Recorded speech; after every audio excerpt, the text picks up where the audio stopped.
So it is Thursday the 16th of October today, and it is officially just over a week till I go to Paris, which is crazy, for my next Hyrox solo. I go next Friday, I get the Eurostar down to Paris, and then I compete on Sunday. So today I have a very rare day off. I've worked 10 days straight, 9 days at the hospital, plus a day, well, an afternoon pitch side at the rugby, plus an on-call shift, plus I did pitch side on Tuesday night as well after normal work. So it's been pretty crazy. So not getting out of bed this morning was delightful. And I'm really grateful for having today off to sort of reset, really prepare myself on how I'm going to optimize the next sort of week or so and how I'm going to prepare the best I can. Today's session is my last big session, which is a full Hyrox sim and a bit more because it's 1200 meter runs, which is crazy, a little bit daunting, but I'm focusing on staying in control. I am really guilty of visualizing the race, which I think is a really good skill to have, the skill of visualization, but not when you're on run one and you're already thinking about the finish. I feel like it really loses my focus, loses my sense of like where I'm going, and that's how I lose my head. Because one of my biggest weaknesses in my Hyrox solos I've done is losing my head. My body is fine, but my head gives up.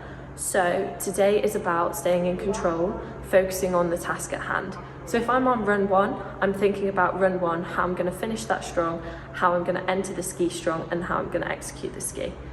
Then I can think about the rest of the race as I get to it and just breaking it down and really focusing on what is in front of me at that time. But yeah, so this is my journey to Paris week out vlog, and we're starting today, Thursday the 16th. Let's go.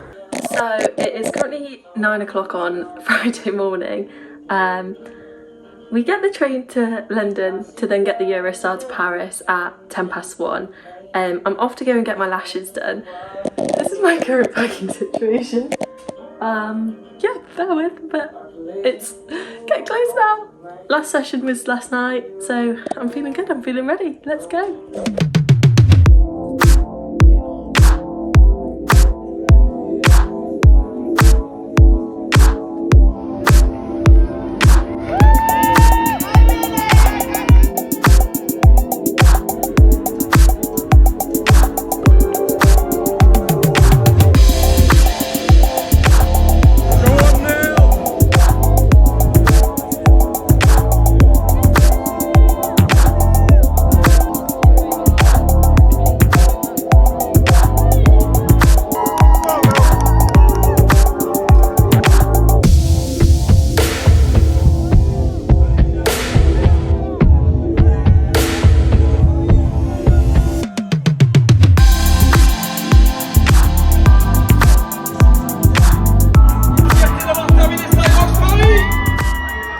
So it's actually been a couple of weeks since Hyrox Paris now, but life has just kind of been really busy. Work's been a lot, but I'm still on such a high from it. That was my favourite race to date. Okay, maybe not my favourite race, but my favourite solo.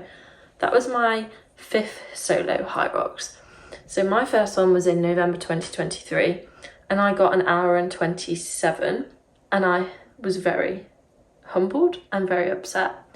I then followed it up the following May 2024 with 1 hour and 17, which big 10-minute PB, it was a big jump. Then they changed it to 100 wall balls, and I did 1 hour and 19 in October 2024, and then in April 2025 I did 1 hour and 19 as well, just a 30-second PB. So I only progressed 30 seconds in 6 months.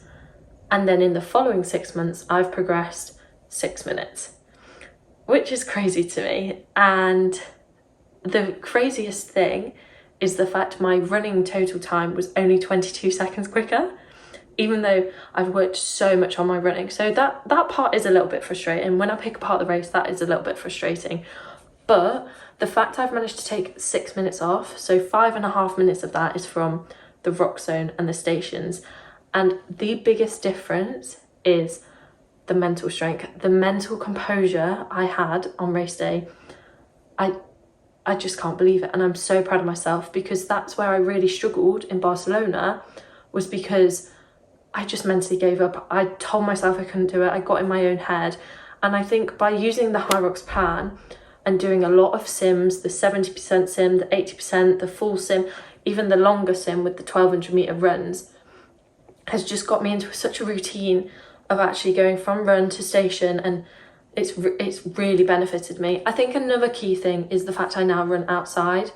So rather than standing on a treadmill, waiting for it to warm up, waiting for it to start, the fact that I can literally run outside the gym and be straight on that run doesn't allow my heart rate to drop. It makes me go straight into it. There was a significant difference in my heart rate from Barcelona to now.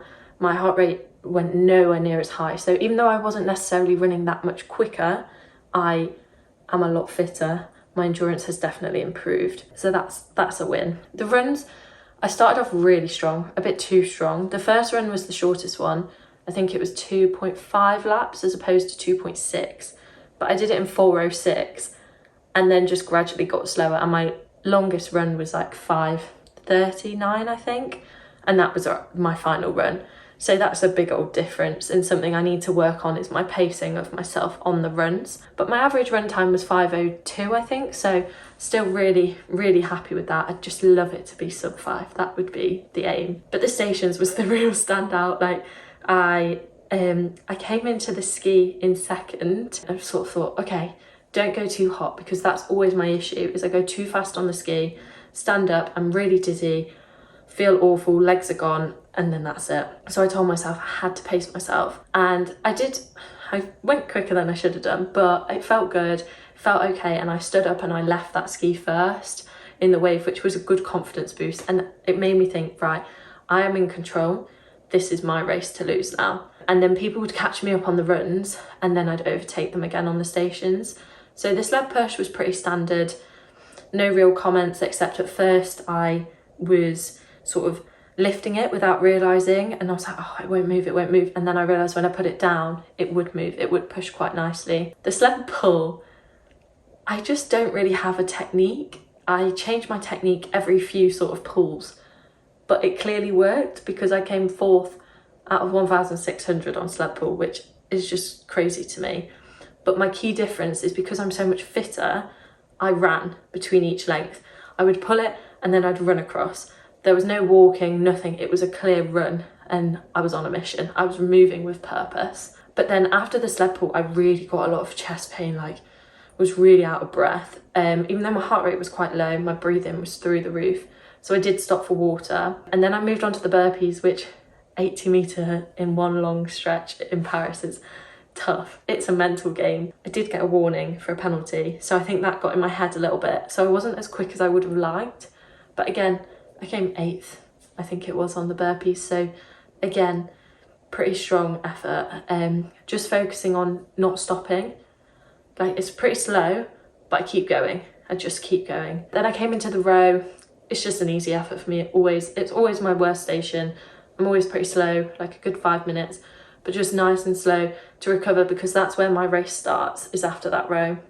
I got into the farmer's carry, and last year at Paris, the route was really windy, lots of corners, and I must have put it down about 4 times, whereas this year it was just one loop, but you ran it twice, and I was pretty chuffed with myself on that one. I only put it down once, which was quite good for me, as it's a very weak station of mine. The lunges felt okay, my legs started to go a bit, but I just went for it. And then the wall balls, I was doing really well. I got to 60 unbroken, and I was aiming for 100, but I missed the target, and I thought, oh, it's a no rep, I'll just take a break. And then it didn't fall apart, but I think I then did sort of 20 or maybe even 15, and then another 10, and then I got to 90, took a deep breath, and then finished off, and literally had to run with all my might to that finish line. But oh, it was such a good feeling. So I actually came 2nd in the wave, which unfortunately the other girl I didn't realise was against me, but that's okay. 2nd in the wave, 7th in my age group out of 286, 27th overall out of 1,600. So it was a very successful day. It's Definitely made me feel a lot more confident, but I am a bit worried for Madrid, but we will cross that bridge when I get to it.